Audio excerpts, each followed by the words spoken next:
সাথীকে হত্যার চেষ্টা, পারেনি তারা হত্যা করতে, কিন্তু হত্যার কাছাকাছি পৌঁছে গিয়েছিল ওই সন্ত্রাস। আর এই নিয়েই জামাত এবং বিএনপির ভিতরে একটি বড় আকারের দ্বন্দ্ব বাঁধানোর জন্য রয়েছে এক চক্রান্ত পরিবার। আসলে আপনারা জানেন যে এই চক্রান্ত পরিবারের কথা যদি আপনারা শোনেন তাহলে বিএনপি এবং জামাতের ভিতরে বড় আকারের দ্বন্দ্ব বেঁধে যাবে।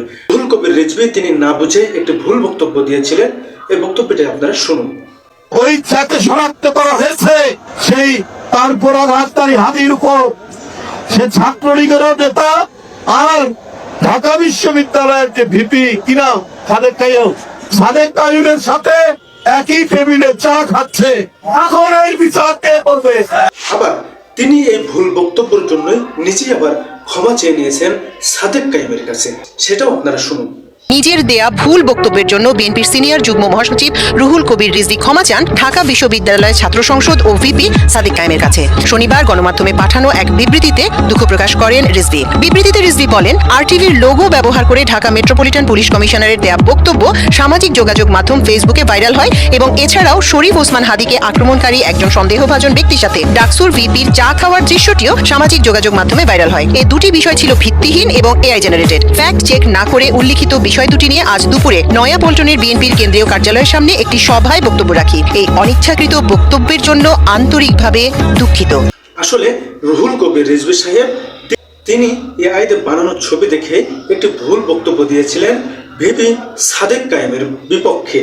আসলে যখন তিনি ভুল বক্তব্য দেন তার পরপরই কিন্তু এই এআই দিয়ে রুহুল কবির রিজভীর সাথেও কিন্তু চা খাচ্ছে, এমনটাই দেখা গেছে ওই খুনিদের। আসলে এই এআই দিয়ে বাংলাদেশে একটি দ্বন্দ্ব বাঁধানোর চেষ্টা করছে একটি কুচক্র পরিবার। আসলে আপনারা যদি এদের কথা শুনেন, আপনারা যদি জেনে না বুঝে কোনো ভুল বক্তব্য দেন, তাহলে বিএনপি আর জামাতের ভিতরে বড় একটা দ্বন্দ্ব বেঁধে যেতে পারে আশঙ্কা রয়েছে বাংলাদেশের।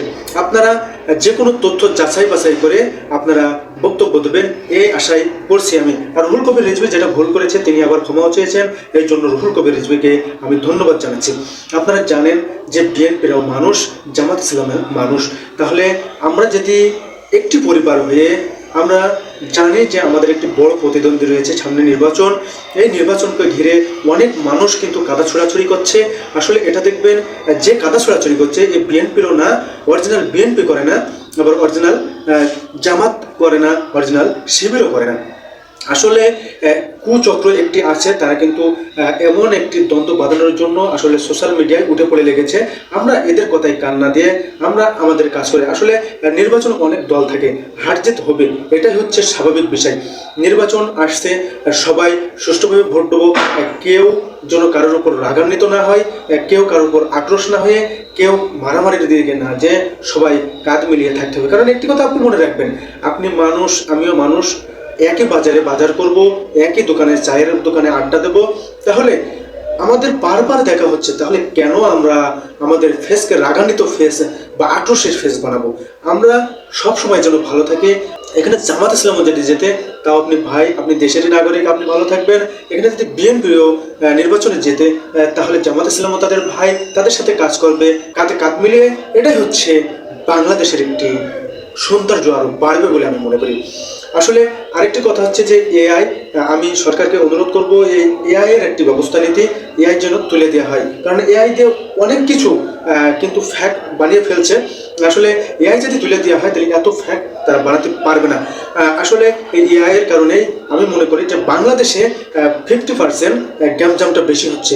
এই এআই দিয়ে এর সাথে ওর লাগিয়ে দিচ্ছে, এর সাথে এর লাগিয়ে দিচ্ছে, এমন করে একটি দ্বন্দ্ব সৃষ্টি করছে এই এআই দিয়ে।